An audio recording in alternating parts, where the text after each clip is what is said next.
नारी शक्ती वंदन विधेयक 2023 मध्येच पारित होऊनही भाजप सरकार केवळ डिलिमिटेशन आणि जनगणनेच्या नावाखाली महिलांची फसवणूक करत आहे।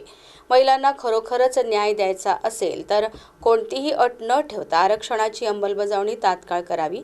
याकरिता भाजपच्या अशा दिशाहीन धोरणाविरोधात आणि काँग्रेस पक्षाने संसदेत घेतलेल्या खंबीर भूमिकेचे समर्थन करण्यासाठी चंद्रपूर शहर व जिल्हा ग्रामीण महिला काँग्रेसच्या वतीने ग्रामीण महिला काँग्रेस अध्यक्ष ॲडव्होकेट कुंदा चेणेकर, शहर महिला काँग्रेस अध्यक्षा चंदा वैरागडे यांच्या नेतृत्वात चंद्रपूर शहरातील गांधी चौक येथे आंदोलन करण्यात आले।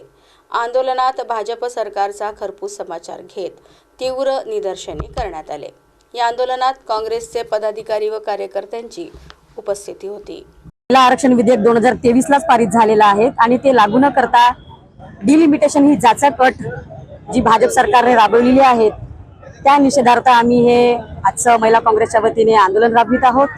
आमच्या प्रमुख 3 मागण्या आहेत की महिला आरक्षण विधेयक हे 2023 लाच काँग्रेसच्याच पाठिंब्याने भारत सरकारने पारित केलेलं आहे, तर ते त्वरित लागू करावं, 2029 ची वाट न पाहता लागू करावं।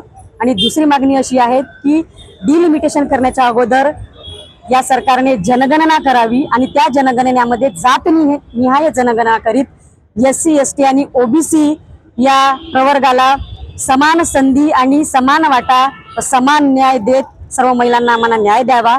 आणि आमची तिसरी अशी मागणी आहे की आता आमच्या महिलांची फसवणूक तुम्ही करणं बंद करा।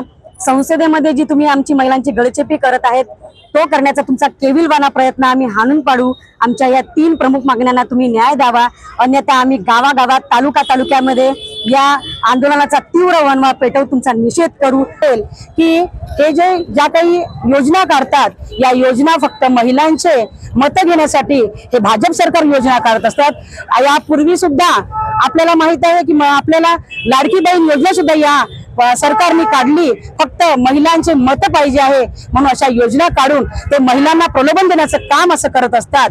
आणि आता अनेक राज्यामध्ये निवडणुका सुरू आहे म्हणून महिला आरक्षण देण्यात यावं असं 3 दिवसीय तात्काळ अधिवेशन घेऊन त्यांनी ते पारित केलं। परंतु मला एक म्हणायचं आहे की महिलांना नेहमी केराची टोपली ते दाखवितात आणि कुठल्याही पद्धतीने महिलांना सुरक्षितता देत नाही आणि असे खोटे आश्वासन देऊन ते महिलांना आरक्षण देतो किंवा अशा कुठल्याही योजना फक्त मतांसाठी आणतात। म्हणून मला एक त्यांना सांगायचं आहे की आपल्याला महिलांची दिशाभूल करायची असेल तर कृपया अशी तो आपण योजना आणू नये आणि आपण 2029 ची वाट न बघता आपण तात्काळ हे आरक्षण महिला आरक्षण लागू करावे।